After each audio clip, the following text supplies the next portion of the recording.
Righty, we have Royzy ROTHSCHILD on the line with us from Big Condo Records. How are you, mate? I'm Sam, mate, boss, everything's good. Getting geared to go out in a bit. Yeah, you got a big event on tonight, haven't you? Yeah, we have, raising money for the James Bulger Memorial Trust. That's right. What acts are on tonight, mate? I know there's quite a few on the bill, isn't there? Yeah, we've got 13 in total. I'm just trying to think, we've got the Skylight, which is a local band. We've got Colleen Lucrezia, which is a dance / pop artist singer. We've got a couple of acoustic acts. We've got a cover act called Shay Doolan, does covers, got some original stuff as well. Yeah. We've got an amazing talent called Emily Air, and she's an acoustic player. She reminds me of Natalie Imbruglia, that sings that song. Yeah, she's got it on. We've got, I'm trying not making sure I don't forget anyone. We've got DV. He's a new artist. He's into more of like your political rap and that type of thing. We've got Rosh, who's a grime artist, and also the DJ on the night as well. You getting up yourself and having a go? Or? I'm getting up. I might as well. Have organised it all, so I might as well throw myself on. It'd be rude not to, wouldn't it? It would, wouldn't it? Now, now obviously this is a great cause that you're doing this to raise funds for the James Bulger Memorial. How can people go about getting a ticket to this event tonight, mate? Because it is a bit late in the afternoon. Okay. It is, mate, yeah. To be honest with you, I think there's only about 5 tickets left for the event. Only 60 got printed due to the size of the venue. Obviously, it's in the Soul Cafe and Bar on Ball Street. It only holds 90. Obviously, we've got like friends, relatives, as well as obviously all the acts on as well. So that's taking up a bit of space. So only 60 tickets gone out, but we've sold like 55 already. So I think there's 5 left on the door if anybody wants to come down and have a good night of mixed music. Oh, so you're pretty much sold out for this event anyway? Yeah, basically, yeah. Oh, great stuff. And will you be working more for the James Bulger Memorial Trust in the future, or is this just a one-off? The thing, what I want to do, I want to keep giving back to my city. I'm doing a lot of stuff in the city at the minute, and getting a lot of support from the city, obviously from the businesses, as well as the corporate media and off the streets as well.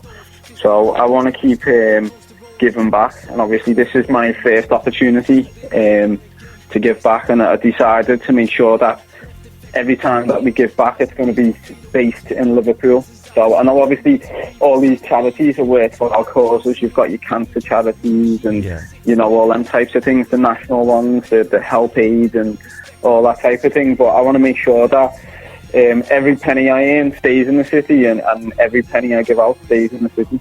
That's brilliant, yeah, because I think sometimes when you do these charity nights, for big cancer fairs and things like that, you don't really know where the money's actually going, do you? Yeah, that's it. So you want to direct it from a more local angle. Yeah.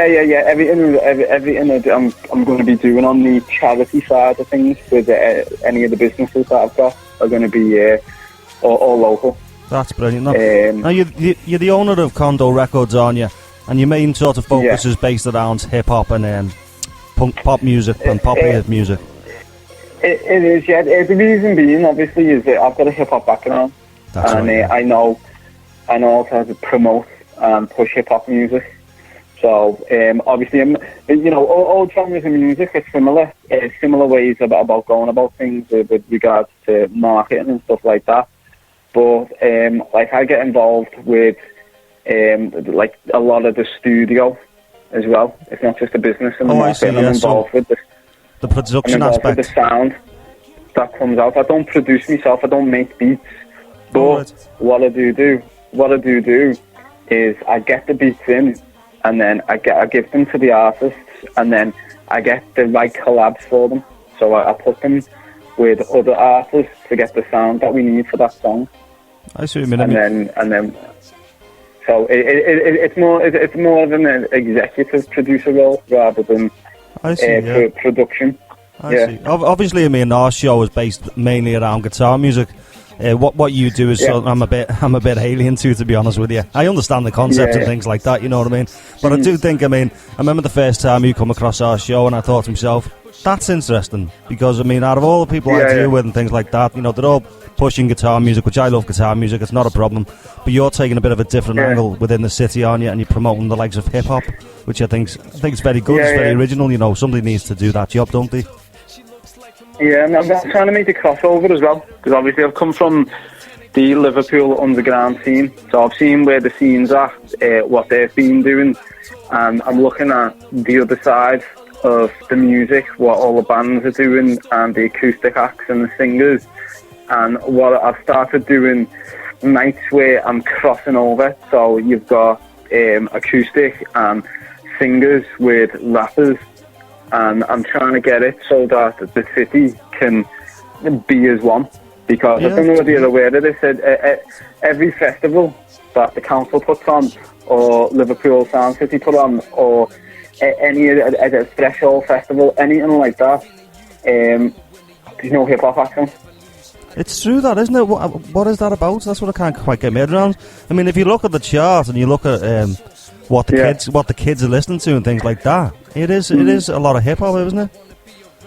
Yeah, it's just a bit mind-baffling. They don't want to see it because, you know, the attention that it brings with it. Because, like I say, the type of music that we create, that is, you can put that out anywhere. That's what I mean. So what you're saying is they don't like the sort of the image that hip hop portrays and things like that. Yeah. I see. Obviously, most of the hip hop artists, they all come off the streets, and obviously they've come from backgrounds with, you know, drugs and violence and things like that. So what tends to happen is they put them images into lyrics in the songs, and then obviously you know, at family festivals and things like that, people don't want to hear that. I see what you mean. Yeah, it's a shame though, isn't it? Because that is, I mean, lots of kids today will be, you know, growing up musically, and that will be the direction they will want to take, because that is what's around them, isn't it? So it's a bit crazy. I mean, I would love every kid to pick up a guitar and play, but you've got to be honest with yourself. Times have changed a little bit, haven't they, on the musical scene? Yeah, they have. It's obviously it's not like what it used to be. You know what I mean? That's what I'm saying. There's going to be a lot of changes over the next 2 years with regards to what we're doing with this record label as well. With regards to the record label, I mean, we have lots of young people listening to the show and things like that who are into hip-hop and things like that. How would they go about maybe getting on one of your showcases, or possibly even being signed by the label itself? Yeah, if you tweet at Big Condo Records, and obviously ask them just to say whatever inquiry it is, and they'll tweet the email. Or you can just you can email direct at management.bigcondorecords@yahoo.co.uk.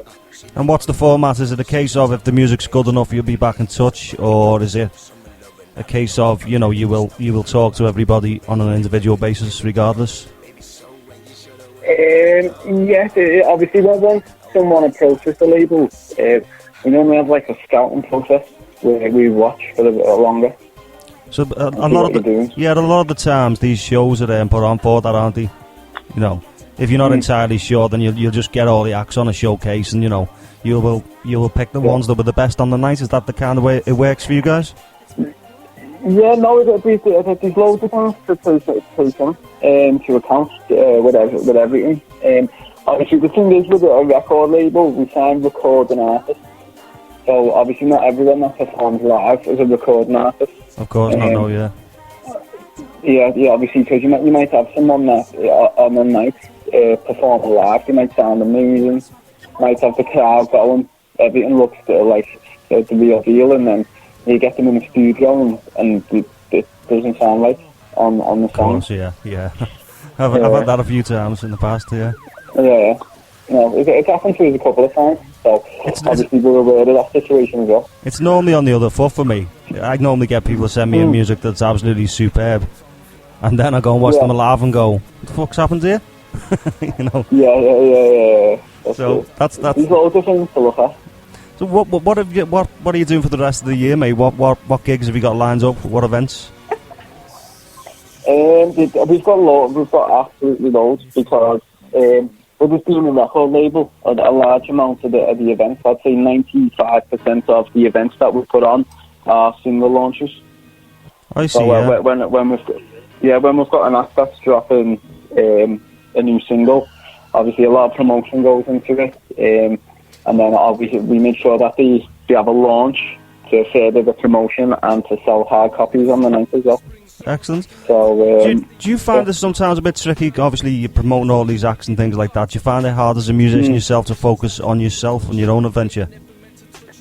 No, because basically I do this full time. This is not a part-time thing. It's not like I go to work and then I come home and then I've got to look after all these. Like this is, this is what I do full time. So I could be sitting here in the office. I've got to sort stuff out for, I don't know, say for instance, Cash Pound Notes, which is one of the groups. Box their stuff off, and then if there's nothing else on, I'll just get on with my writing and my bits and bobs, and then as soon as the work comes in, I put my stuff down and then get on with it. Oh, so yeah, it's a different ball game if it's your full-time job, isn't it? Yeah. I wish I had the same joy at the moment. That's what I'm aiming for. Yeah. To turn it full-time, and then I can put me out and soul in it. Yeah, it's not even full-time, it's all the time. There's a difference between, when you say full-time, you think of a job that's 32 to 40 hours a week. Yeah, This is a 100-hour weeks. Yeah, I know you mean. You know what I mean? I know. It doesn't stop from the second I get up till I go to sleep, and it's been like this now for a year. It's all good fun though, isn't it? I'm enjoying myself. You know what, mate? I'll be honest. Before I set this label up, I was in some telesales job, getting paid like $14,000 a year. That's what I mean. I was depressed all the time, like full on depression, just sitting in. I was waking up in the morning thinking to myself, I can't do this anymore. You know what I mean? And now I haven't been depressed, and I can't even since I left that job. You know what I mean? Yeah, there you go. I mean, I got into this, and it changed my life. I'm very similar to you. From the minute I wake up to the minute I go to bed, I'm constantly in the inbox. I'm constantly talking to people, and I have got a full-time job alongside it. But I love it. I love interacting with people, and I love promoting music and getting it out there. And it was only the other day I had a record label, snap 2 of our acts up, and that for me is, that's what I love. Pushing people and making them do better. You know what I mean? There's passion. You got to follow passion. That's what I'm saying. It's about making a difference. You can sit there all you want and say, the music scene's on its ass, but it's up to us to do something about it, isn't it? Yeah, that's correct. All right, and that's what being trying to do. I'm going to give you a few quick fire questions now. Go on, yeah. A lot of them, a lot of nonsense, but go with me. Yeah, go on. All right, mate.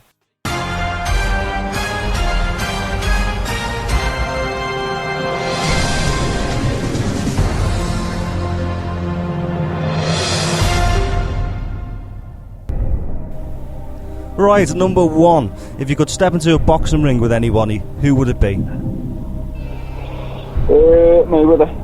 Mayweather. Are you feeling brave there, lad?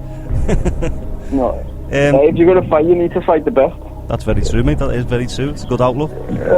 Number 2. Do you think Theresa May is the new Maggie Thatcher? No, I don't. Okay. Number 3. If you had to pick your favourite artist of all time, who would it be? I think Nas. Sound, good choice. Number 4, do you like jazz music? I do. You like jazz music, do you really? I do, yeah. I like all sorts of music. Oh, good lad. Number 5, if you're not a musician, what else would you be doing, apart from telesales? Trading stocks. Trading stocks, alright, sounds. Number 6, did you think Michael Jackson was ever a nonce? No comment. Number 7, Reebok or Adidas trainers? Adidas. Okay. I don't think Nike. But we go with Adidas, good.